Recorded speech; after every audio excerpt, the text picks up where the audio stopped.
This is the last presentation related to Stephen Covey, Habit 7 out of the 7 habits. And this one's called Sharpen the Saw. Probably many of you understand why he says that, but basically the explanation of sharpening the saw relates to the idea that if you were a lumber cutter, that if you have a sharp saw, you can get a lot more work done than if you just keep trying to saw with a dull saw. And I definitely have seen that as a truism in my life. There are many times when you actually make more progress when you're not trying to, in the sense that there have been times. I remember one time I went to another city to see a couple of my former students, and while I was waiting for one of them, her work had kept her over, so I ended up with like 2 hours in a mall across from her office.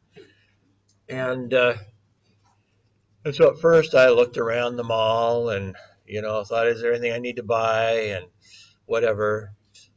And then after about a half an hour, I just thought, this is a waste of time. I'm going to sit down. And so I just sat down, and to me, I open a notebook like the one I have sitting right there, and I have a pen. That is the clue to me. Think. Time to think. I tell my kids sometimes, that probably some of the most important times in our life is when we're bored, is when our minds are not so absorbed by TV or social media or work per se, when our minds have time to really ponder and set new goals and think about what stepping stone goals we need and all those sorts of things that, we've talked about some of those things before, but we just don't get around to it. And so what I found was in that hour and a half or so that I had waiting for my student was some of the most valuable time I've spent for a long, long time, because I finally took time to sharpen the saw. I finally took time to really ponder and plan, and so that I wasn't just, hacking away at the limbs of the tree, so to speak. I wasn't just so absorbed in my daily activities that I could actually ponder, where I was headed with this and what new things I could do, what new innovations I could apply, things like that. And so, I don't. I'm not saying that. Well, I mean, I guess I am saying that in a way you should appreciate when you're bored, when you have that opportunity to be bored and let your mind really become creative. Yeah, appreciate that time, take advantage of it. But you shouldn't have to leave that unplanned. You shouldn't have to just do that by accident. That we really should be planning time to sharpen the saw. Now, the sharpen the saw is not just for planning; it's a little bit about everything.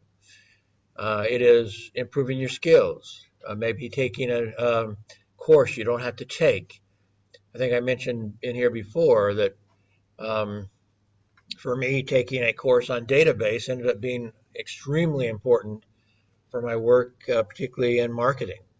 I really had no good reason to take the course that I knew of. I was just curious. That was in the beginning days of PCs, and so I just wanted to know more about how to use PCs effectively, and it ended up being extremely, extremely important. And even now, if I were to go back and say, okay, I'm going to plan my life to become successful as a marketer, it's hard for me to imagine myself thinking, gee, I need to take a database class. It's just not one of those things that would have occurred to me in planning out a career for marketing. Of course, marketing was not my primary career. It wasn't my primary purpose. It was almost accidental, I guess you could say, that I went into marketing. But I was prepared when I went in, and I knew the key things I needed. I knew database, so I knew how to personalize, use software to help personalize my communications with lots of people all at once. Instead of rewriting uh, letters to 200 potential clients, I could write it once and plug it into my database, and it would make all the changes for me like that. So I'd suddenly have 200 letters to mail out instead of one letter to mail out, because I already had a database that was filled with the extra data that would plug in the names, the positions, the addresses, and all that sort of stuff. And that was, like I said, that was in the early 1990s when I was doing that, before very many people were doing it yet. Some of the big corporations were definitely doing it by then, but in a regional market that I was competing in, none of our competitors seemed to know what they were doing with databases yet. So training, reskilling, and looking at what new tools you can implement, new strategies you can implement, is all part of sharpening the saw as you try to become more successful. Um, Beyond that, again, what I was talking about, determining the end in mind, and that has to be redone once in a while. Um, Obviously, you're better off the clearer you have the end in mind for your life, the sooner the better. But to suggest you never have to adapt that would be naive. Circumstances change. The end in mind that you may have when you're your age might be quite suddenly might change when you have a family, when you have a wife who's also has goals of her own, and so now you're in a kind of a partnership with a wife or husband. You have kids, so suddenly they have their own ends in goal, uh, ends in mind that they're going to want to start implementing, and more as they get older. And I mean, frankly, they rather quickly have things they want to accomplish. Sometimes maybe we might think they're immature and not worth considering, but nonetheless, you suddenly have a situation where there are more people wanting to control your time and your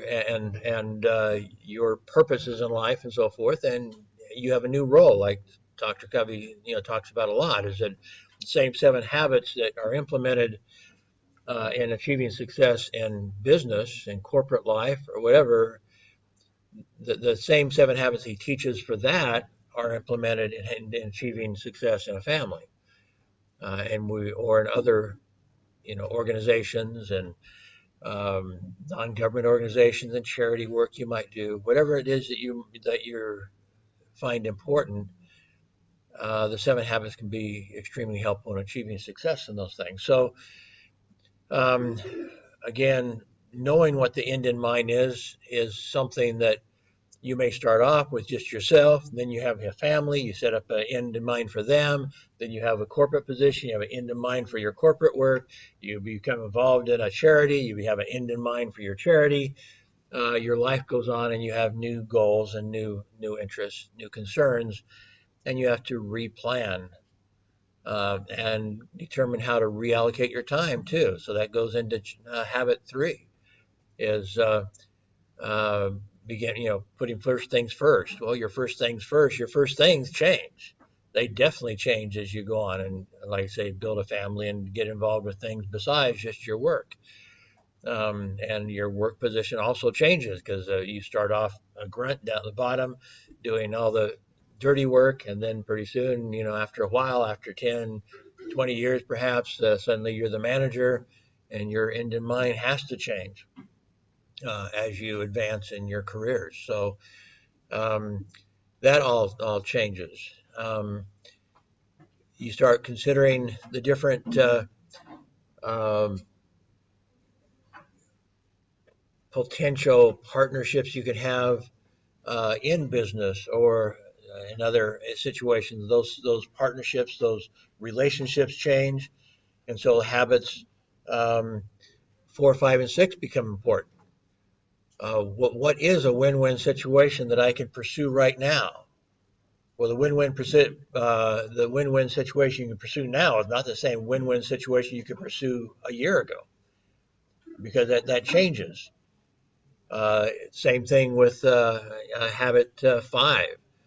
Seek first to understand, then to be understood. Well, a year ago you didn't have the same situation that you need to understand, and so you can consider, what relationships you have that you are struggling with.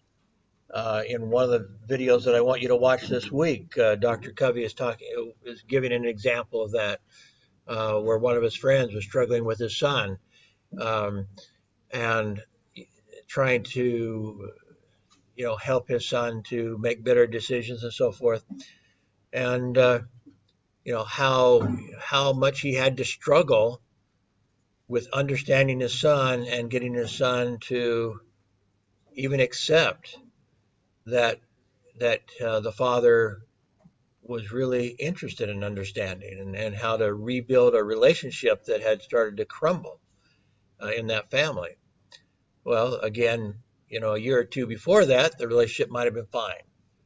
But the son's growing up, the son's facing new challenges, he doesn't think his father's listening to him, and that relationship begins to break apart. Well, again, you can't be considering that relationship being broken until it starts to break. So 2 years earlier, something like that little boy was running up to his dad, "Daddy, Daddy, good to see you," all this sort of stuff. Had a great relationship. A couple of years later, it's falling apart. So all these things synergizing again, and I consider internal synergizing, internal brainstorming. Brainstorming is one of the main tools for synergizing. And so when I talk about taking advantage of that free time when I'm bored about something, in a sense, I consider myself brainstorming. I consider that as I sit there with nothing else to do, with a pen and an empty piece of paper, I'm beginning my brainstorm session. And it's an internal brainstorm. But that's what I consider it. That's what I call it. That's my internal brainstorming. And I think it's extremely valuable. So all these things, again, you need some time to think about those things. You need some time to retool your skills. Things are changing so rapidly. Learning new software in our digital age is going to be very important for all of us. I know I was teaching over the internet. I was teaching students in Kangwon National University in Korea. And Korea has built a whole bunch of cyber universities specifically to help people in Korea to reskill, because they know how quickly things are changing. So they have, like, one university that I spent some time with some of their leaders, with their vice president, I guess it was, maybe the president was with us too, I forget. But anyway, with some of their top echelon people, they spent $54 million building a university, and they had no classrooms, basically. The whole university was built to, create online curriculum from an off-campus student body. And so it's again, that's what Korea's doing, trying to stay cutting edge with creating cyber universities to help people stay up to date with their skills. And that's what we have to do. And if our nation doesn't necessarily do that, or nobody's giving us time to do that, ideally, companies help you do that. Companies will help you, ideally. If you're become a manager, you should be thinking about the reskilling of your employees as an important part of your mission. But ultimately, you're responsible for your own future, and so that's something you should be doing. So that's all part of sharpening the saw, making your saw as sharp as you can, so that when you start cutting a tree down, you actually make progress rapidly. Because a dull saw, you can spend many hours trying to cut down a tree with a saw that's not sharp. and basically make very little progress. I think they quote Abraham Lincoln in here someplace. Maybe I can jump ahead to that real quick. Um, I don't want to get the quote wrong. I'll go back. Uh, if I had 6 hours to chop down a tree, I'd spend the first 4 hours sharpening the axe.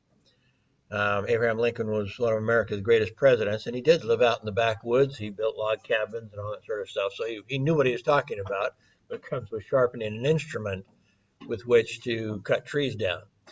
Um, and that's anyway. So that, I mean, again, it's a metaphor basically of life, but it's a truism that the sharper our minds, the stronger our bodies, the healthier we are. All the things you can do to make yourself um, put yourself as in the best position to succeed, and all those things, physical, mental, spiritual, are part of sharpening your saw so that you can be successful in life. And I, at times, have, in fact, a fairly regular basis, I evaluate myself as to whether I'm keeping my saw sharp enough, and on a really fairly regular basis, I realize I'm not. It's become a very high goal of mine to every day do some saw sharpening, so to speak, because I think it's so important. Um, just consider inspiration.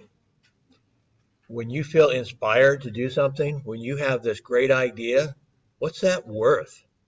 What's a great idea worth? It could be worth $1 billion.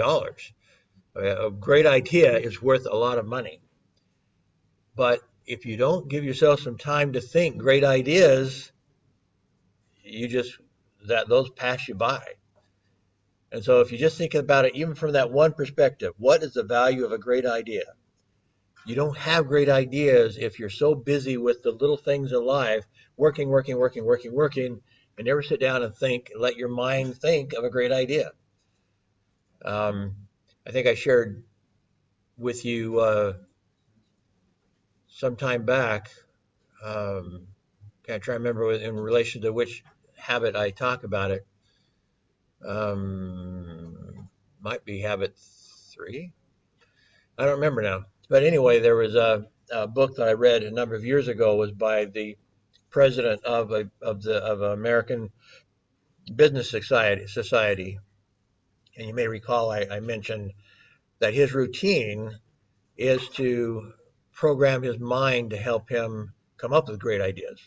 Because his job as a business consultant is to solve problems for businesses. And so one of the things he does is after studying out a problem as best he can, coming up with all the nature of the problems, the potential solutions and so forth that he could come up with. When he goes to bed at night after having completed his analysis with his awake mind, so to speak, he programs his subconscious to ponder the problem while he's sleeping. And so the same way as when I can program my body to wake up at a certain time, and if you try that, you find you can too. You can tell your body, wake me up at 7, wake me up at 7, wake me up at 7. Just program your mind to wake you up. You'll be quite amazed at how well how good a clock your mind has while you're sleeping, and it will wake you up. So he was basically programming it for solutions. Find the solution. Here's, thinking about it before he goes to bed. Here's the situation. Find me the solution. Find me the solution. Find me the solution. So he actually tries to do that while he's sleeping. But whether you're awake or asleep, your mind needs time to ponder, great ideas, great inspiration. And if we don't take the time to do it, then we're not nearly as effective. And so great ideas, there's so many ways to sharpen the saw. New skills, all that sort of stuff is important in sharpening the saw. Okay, is your team ready to go?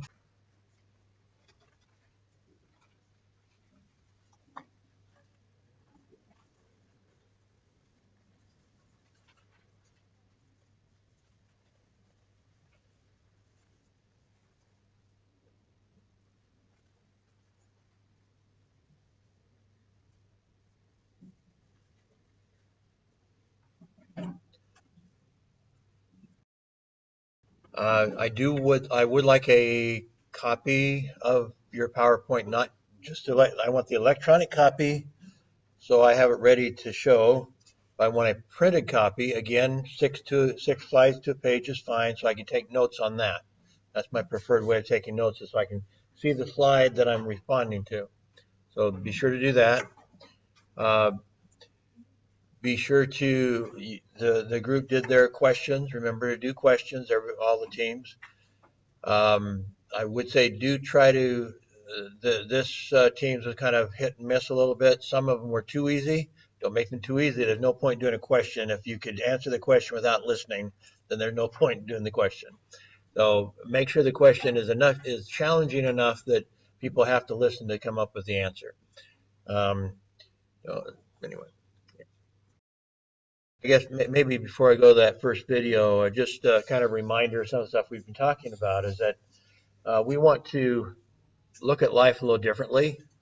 That's the whole point of this class, you might say, is to learn to look at our lives differently than we have, analyze them somewhat differently through the lens of the seven habits, and understand, as has been said by Einstein and others in similar words, the significant problems we face cannot be solved by the same level of thinking we were at when we created them.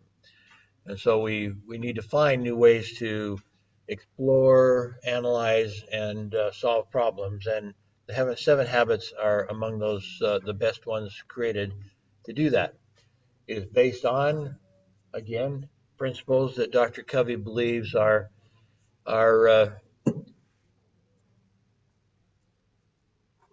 out of the way there, are universal in nature, and that they are principled. They relate to integrity, to honesty, to being upright. Um, Certainly, religions teach this sort of stuff, but even if you don't have a religion, it's still they're principles he believes that still makes you successful, even if you don't think there's a God and so forth. You don't buy into religion. They're still principles that help you be successful because ultimately they help you to be trusted. They help you to be progressing. They help you to help other people progress that are important to your success. They help you to uh, understand and to value the ideas of other people. So all these habits we were talking about are based on these fundamental principles, and then he built the habits on top of those. I think in a way the habits are easier to understand as being of value than are necessarily. We might look at the principles and say whatever, they're kind of, we might think of them as being religious and they don't really matter that much. But then when you start looking at the habits and understanding how the habits help you become successful, and you realize how they're related to the principles, then you realize, yeah, maybe there is something to that. Maybe they are universal and eternal and however you want to express them, but they are the foundation for his seven habits. And again, he believes that we will ultimately not achieve success if we try to succeed with superficial habits, with superficial efforts to trick people or to manipulate people, things like that. that doesn't work in the long run. People see through our shallowness, our selfishness, our deceptiveness. They see through that ultimately, and it ends up coming back and undermining all of our efforts if that's how we try to conduct our business. He also sees us though in terms of a maturity continuum, and so that we start off as babies. All of us are dependent when we're babies, but we may remain dependent even until the day we die in some ways, emotionally or spiritually, or in different ways. We may remain dependent on other people to be happy, um, or to be successful or whatever for ages. Just not just while we're young. Independence then is how do you become more self-reliant?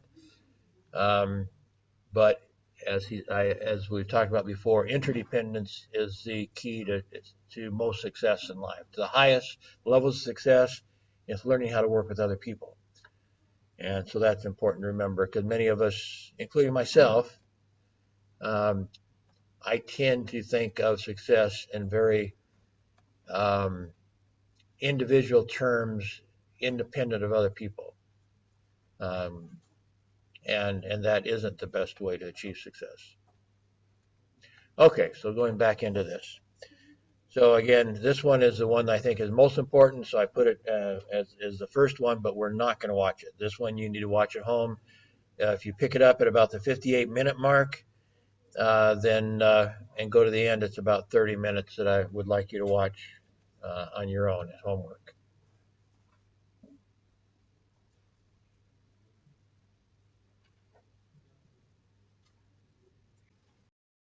Good afternoon. Okay. Today we are going to present chapter 4. Okay. First is my part 4.0 actually. High school versus college. Okay. Now you need to know that you are already in college. No more high school. So I will discuss based on what is the difference between high school and college. Okay. Okay. Before I enter my content, I just use two words to compare high school and college. It's dependent and independent. Dependent for high school and independent for college. Okay, now I will state that the reason I use these two words to compare high school and college. Okay. High school, teacher will guide you. Of course, if you you don't understand anything, then you can ask the teacher. But in college, take responsibility for your own academic success. You need to work yourself. You need to go to surf the internet or do any other research if you don't understand or you need some more additional thing. Okay, so one word to conclude this is which is okay, self-responsibility. You need to responsible to yourself. Okay, second, in high school, teacher will take attendance. In college, lecturer rarely take attendance. Since we are taking attendance, but actually we can easily sign for other lah. So this one is actually different from high school. High school, the teacher will take attendance means that the teacher will take your attendance only when he saw you in the class. Okay, so one word to conclude this, which is okay, self-discipline. You need to control yourself to go to attend the class in college. Okay, the third one, teacher will write assignment on board and remind you to complete it. Okay, as all you know, in high school, teacher always remind you, this week need to submit the assignment, this week or when, how to submit, what you don't understand, you can ask me. But in college, the lecturer will rarely, not I'm going to say impossible but rarely remind you. Just they will give you a coursework, this instruction, then you just follow. But they will usually don't remind you anything lah. And after you pass the deadline and you haven't submit yet, then you got deducted your mark. So what to conclude this, which is self-remind. You need to remind yourself. Okay, the next. High school. There are many classes for a subject in a week. For my previous my experience, the high school are like just mathematics. I have almost 8 I think 8 classes per week. But since I enter the college or can say university, there's only like 2 classes in per week. So excuse me. So to conclude this, I can say that self-study. Okay, you will be less in the class and more to study on your own by surfing internet or do some other research or discuss with other people lah. Okay, the next, daily assignment and unit contributed heavily to grade. Okay, in high school, usually you have many homework to do, and all the homework the teacher will always say that okay, this will affect your grade, so please do it properly.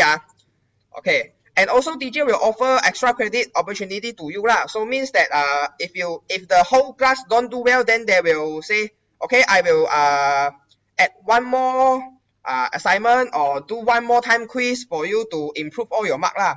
But in college or university, grades are based on exam and long-term project. Means that one project already like 20 to 30 marks ah.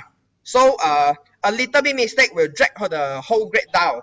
And also you have no many opportunity to get extra credit opportunity from the lecturer lah. So self-warning, you need to warn yourself that this is very important. So I must do it well. Okay. Next, the last one. In high school, you are told what you should study and when. So in high school, basically we are not have the right to choose what we want to study lah. So basically just for my experience in my high school, just business and science. If you're not a business student, then you are a science student, and you need to study all the subject for science or business But in college or university, you can determine what you want to learn. Like the general elective course for this one, so I will choose this one myself, then I can come to attend this class and learn about success strategy. Okay, so this I will conclude as a self-selection. You can choose the thing yourself. Okay, the question, what is the difference between teachers and lecturers? Okay, A, B, C, D. Anyone have the answer? Okay, well, the answer actually is E, of above. So sometimes you need to think out of the box. Okay, then I will pass to my friend. Okay, thank you. So my topic of the part is setting yourself up for success. Too many students try to get the grade just by going to class, maybe a little note taking, and then cramming through the text right before an exam they will feel unprepared for. I think most of students can feel quite familiar. This approach may have worked for you in high school, where tests and quizzes were more frequent and teachers prepared study guides for you. But colleges require you to take responsibility for your learning and to be better prepared. Most students simply have not learned how to study and don't understand how learning works. As we discussed in learning is actually a cycle of 4 steps: preparing, absorbing, capturing, and reviewing. When you get in the habit of paying attention to this cycle, it becomes relatively easy to study well. But we must use all 4 steps. This chapter focuses on listening, a key skill for learning new materials and note-taking. The most important skill in the capturing phase of the cycle. These skills are closely related. Good listening skills make you guys a better note taker. And taking good notes can help you listen better. Just now I said both are keys or study skills to help you guys do better in your classes. And this is my multiple choice question. Which of the 4 pages is not part of the cycle?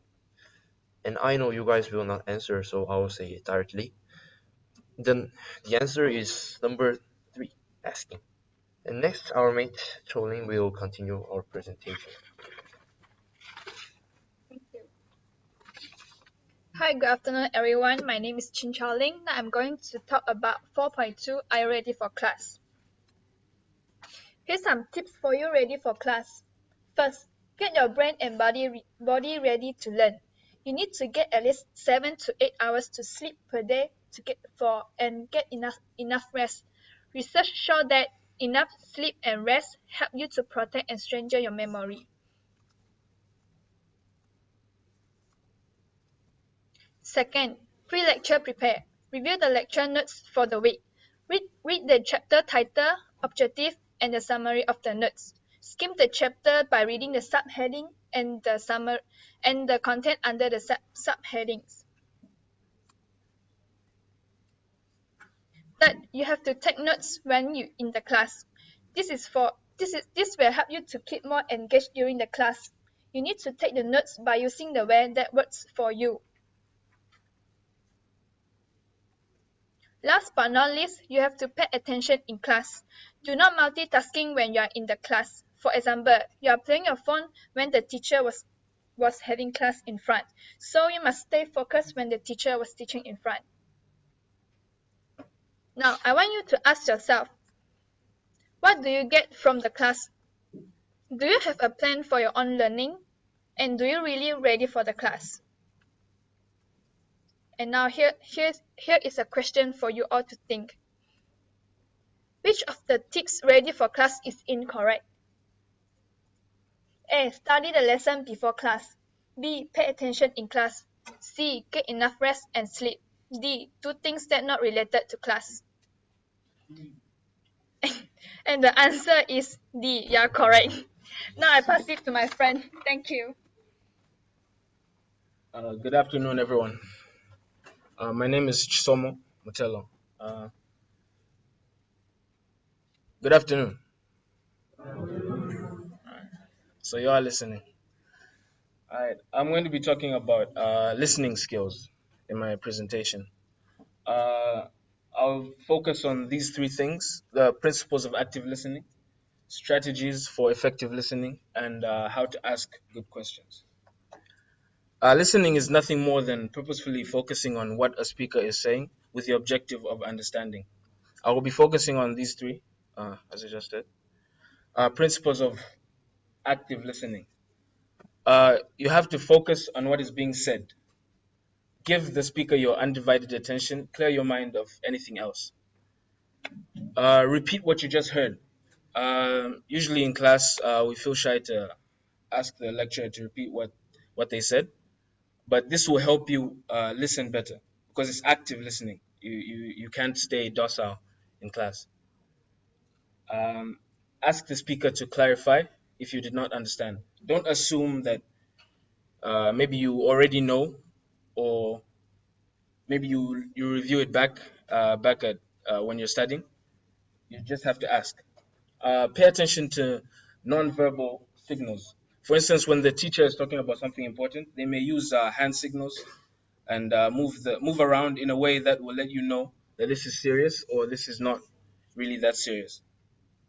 Listen for requests. A speaker will often hide a request in a statement or a problem.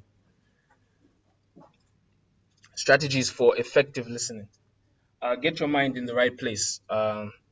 As the last speaker mentioned, don't waste your time playing on your phones or just thinking about other things. You have to concentrate on what exactly the speaker is saying.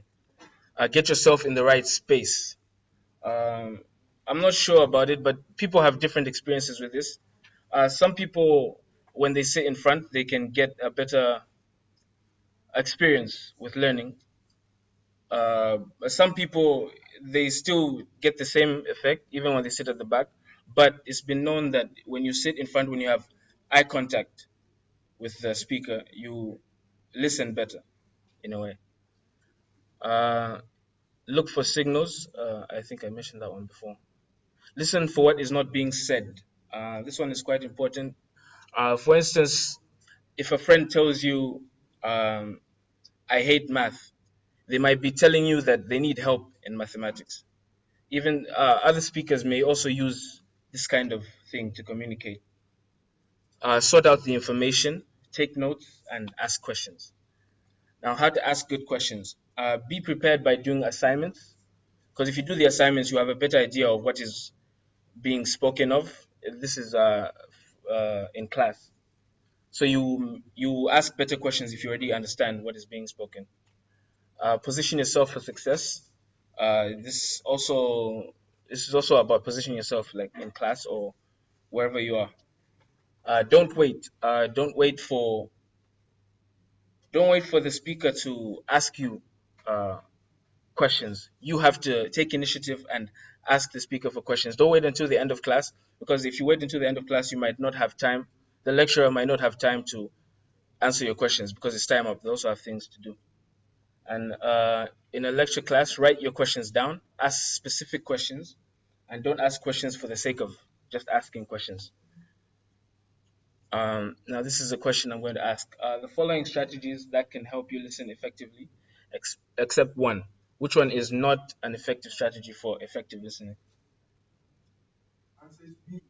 Yeah, that's correct. Distracting yourself, keeping your cell phone turned on instead of putting it away in your backpack. That will cause you not to listen actively. I'll now pass this on to the next presenter. Thank you. Okay, I'm Tao Zhouwen. That's my part about Go Notes.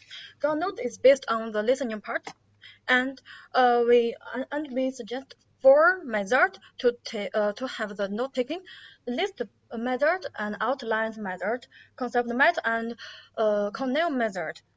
I will display four examples of the four methods. The first is a list method. This method have a sequential listing of ideas. As you can see, you can use the paragraph or the short phrases to take notes. And the list method nearly describe or nearly describes the ideas in details. So as you can see, it's difficult for us to pick up every important points in the list method. So the list method is not encouraged for the student to take the notes because in the class when you take the notes, it's difficult for us to keep up with our lecturer and we can't prioritize ideas. And the second one is outlines. I believe most of us take this method for our lecture because it's it first lists the most important ideas in order and we can label them with numbers and Roman numerals and under each of the most important ideas, we can add more further details under each main idea. So it's a good method when the lecture material is well organized. And it's also useful and convenient to take the notes on the computers. And when we review our course, the important points we can review easily according to our note taking. The third is visible. It's a visible method called concept maps. As you can see, concept maps, we first create central ideas and add the branch part. Use the arrows and lines of the other ideas. It's a good method. The main characteristics of the map method is to show the relationship between our central ideas and our part import ideas. But it's not. But I suggest that we combine this method with our outlines method because it's not easy to label the details of every ideas. And the last one is Cornell method. As you can see, Cornell method we divide into the two columns in the paper, and the left column is used as to cue and recall for the previous knowledge, and we can also when we review and complete the note, we label our keyword or the main ideas on the left side, and in the right side, we used to take notes with observing the three methods. We take notes on the right side. But in my opinion, I thought this method is used for you first take notes on the class roughly, and you review your rough notes, and you arrange your note in this way.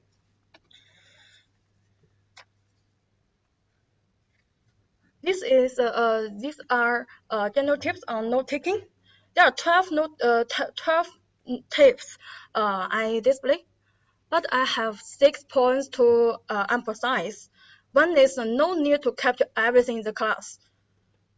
Because our lecturer told is some introduction of every point, so we just need to record the keyword. I mean, if you understand the points, you don't need to record everything on the class. Second is record every point instructor emphasize on the board, because on the board the point on the board will be erased erased after a while, so we must record everything on the board. And the third is use sticky notes and abbreviations. Abbreviations, this tip will save your time on the class to take the notes. Identify own thoughts and questions with some method. You can use a different color of your pen to clarify what is your question and what is your thought. And create a symbol to clear the jot down part. If you missed some part on the class, you can leave some space for the later completion. And the important is to summarize the main points in own words of every class. This is useful for our revision. Okay, when everyone will meet the emergency, so we also have the strategies when we miss the classes. The first is a check with lecturer to see if there is another section of the class you can attend. When we miss the class, we may miss many important points of our class. So the best way is to attend another same class. But we don't have a class, we can download the lecture materials and review carefully, and take the notes. Take notes. Use the method I have mentioned. And the third method is to photocopy a classmate's notes. Make own notes with the understanding of the classmate's notes. I don't suggest that you just copy the same position, same description of the ideas of your classmate. You should read your classmate's note first and do your own understanding on the note. Okay, if none of the three above I mentioned is not available, here is just suggestion: determine what covered in the class and write a short paper according to the course syllabus. Consult the paper with our instructors and solve the left problems, and we can clear what is the missed class taught. So that is my question. Which of the following methods and behaviors is more suitable for take class notes when there are many basic concepts introduced in the class? Okay, can you choose what do you think about the answer? Okay, my answer is the second one. Outline method with jot down of what lecturer emphasized. Okay, I will pass my partner. Okay, good afternoon, everyone. My name is Zhou Zhaolong. This is my topic. Remember course materials. First is to identify what is important to remember. The human being have the unlimited potential. If we use the unlimited potential on important things rather than on everything, I think we can do it better. So this requires us to learn carefully in the class and identify what is important to learn and write down those important points instead of just copying everything without thinking. And then we need to know two types of memory. The first type of memory is the short-term memory. Short-term memory refers to those remain on our brains for 30 seconds or several days. We can still remember what we ate for the breakfast in the morning and what computer games we played last night, right? But nobody can still remember when they ate for breakfast for the last 10 years. So as time goes by, these memories will remove from our brains instead of remain on our brain. So only in this way, our brain can make way for the new memories or experience. The second type is the long-term memory. Our brains makes millions of decisions every day to decide whether to store this memory and in which part, in the long-term memory or the short-term memory. Long-term memory refers to those remain on our brains for several days, months, or even years. If you want to remember something, for example, when you are preparing for the midterm exam, you need to remember those definitions or formulas.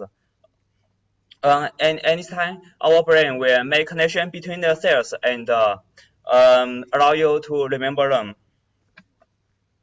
Okay, now I will introduce 4 key types of mnemonic devices. The first is the imagery and visualization. Um, some research shows that our brains can remember things quickly according to the imagery instead of the words on sounds. So it's better for us to translate those we want to remember into the image. Especially this method is very useful when we are learning a new language. Second is the anchorness and acrostic. Anchorness is to use the first letter of the items. For example, when you are remembering the color of the rainbow, red, orange, yellow, green, blue, violet. You can just remember it by ROYGBV. And the acrostic is very similar to anchorness. The difference is that when you are using the first letter of the items, you need to make it into the sentence. And third is the runs. Runs is to use the acrostic encoding. And the last one is the chunking. Chunking is to breaking those large pieces of information into the small, easy to remember parts. Our brain should process so much information at the same time. So if we simplify these informations and learn just add them up, I think can be more easier to remember. Now I will introduce four strategies to build memory power. The first one I think is also the most important one is to force your attention. In order to move our memory from the short-term memory into the long-term memory, we need to get rid of those distractions.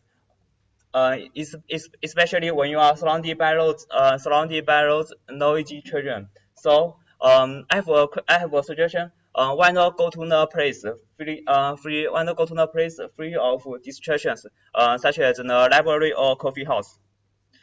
Second is to vary your study routine. It's a great way to increase your recall by occasionally change your study routine. If you are used to study in the evening, why not to spend a few seconds to study in the morning, just to review those you have learned in the evening. And if you are used to study in a specific location, why not to change to another spot to before study your next study session. The different view, I think it can help you relax and remember things more quickly. And the third one is the structure and organize. Try to group the similar concepts together and make an outline of your notes. In this way, you will not be confused with them. And the last one is to utilize mnemonic devices. This one I have just explained before, so I will not repeat it again. Okay, this is my question, a little long. Which method is used in this in the above solution?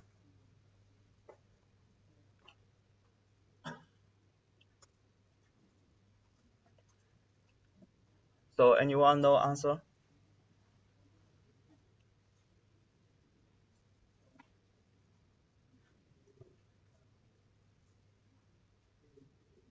No.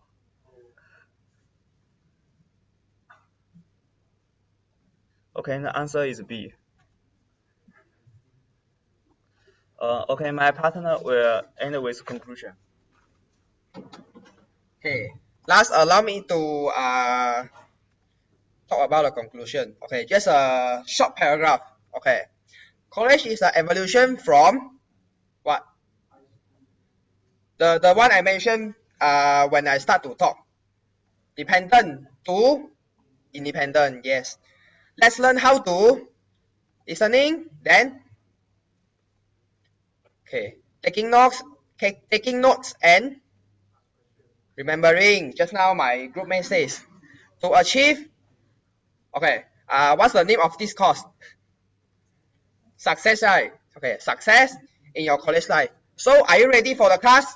Okay, thank you.